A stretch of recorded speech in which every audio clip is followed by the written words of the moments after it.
there needs to be a restored executive immediately. That should be where we are today. 16 months ago, the DUP walked away from these institutions. They've left public services abandoned and left the most vulnerable in our society feeling the brunt of their political decisions. 4 months ago, there was a deal on the Windsor framework, and yet no, the DUP are continuing to sit this out. Whilst we hear story after story every day of the real life impact of them boycotting this executive. Just this morning we're hearing reports of so many families who have children with additional needs not knowing if they're going to secure a nursery place for September. That is absolutely disgraceful. So the DUP need to join with the rest of us. They need to be in this executive. We need to be taking these things on together. That's exactly where we should be today. And I encourage the DUP to listen to those families that are really, really struggling right now, who are worried about September and whether or not their children are going to have that support in a nursery place, or if they're going to get a nursery place at all. This is the real life impact of the DUP's political decision making. Chris Harris said that he's not going to give a vote commentary on his talks with the DUP. What does that say to your party? It's like, again, all of this is happening in secrecy to the other four parties co-starting. So I engage with Chris Harris, but on one hand we have Jeffrey Donaldson setting out that he has been very specific with the British government. That's not the British government's position in terms of their ask. So yes, they should clarify that for the public. They should tell the public what it is that they're trying to achieve. They should explain to the public why they're continuing to sit out being in an executive whilst the health service is crumbling down around us, our healthcare workers, our public service workers aren't receiving the proper remuneration for the work that they're doing, and whilst children with special needs, additional needs, are being penalised because of their political decision making. I don't think that's good enough.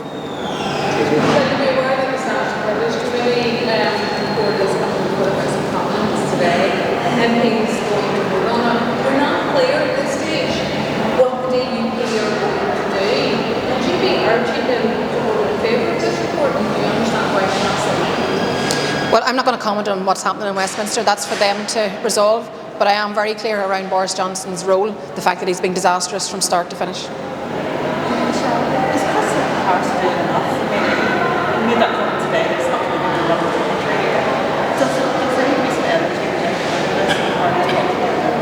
Chris Harris should come and listen to those families this morning that have been told they don't know if they're going to get a place for their child who's got additional needs in September in a nursery. He should come and engage with those people that are actually feeling the real brunt of the fact that he and the DUP are sitting on their hands. Where is the plan to restore the executive? That's what the public voted for in May's local government election. That's what they voted for back in the Assembly. Politics to work, parties to work together, a functioning executive. They deserve no less. And I don't think it's acceptable that we're still in this position today. So Chris Harris would need to do his job. Chris Harris would need to set out the plan for how we're going to get that restored executive. The Taoiseach said today that now is the time to be discussing the border bill. Just what are your thoughts on those comments? Well, I think the Taoiseach should roll up his sleeves and get to work around the preparation and planning for constitutional change.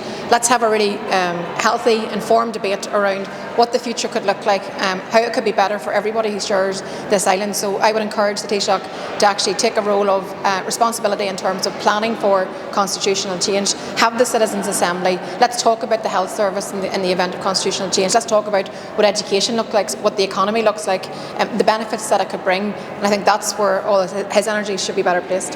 Just ask, I know you don't want to talk about specifically Partygate and the comments from tonight, but would you be concerned that, this was something that happened more than 3 years ago nearly, and it is still dominating Westminster politics? It's continuing to cast a shadow over what else is going on.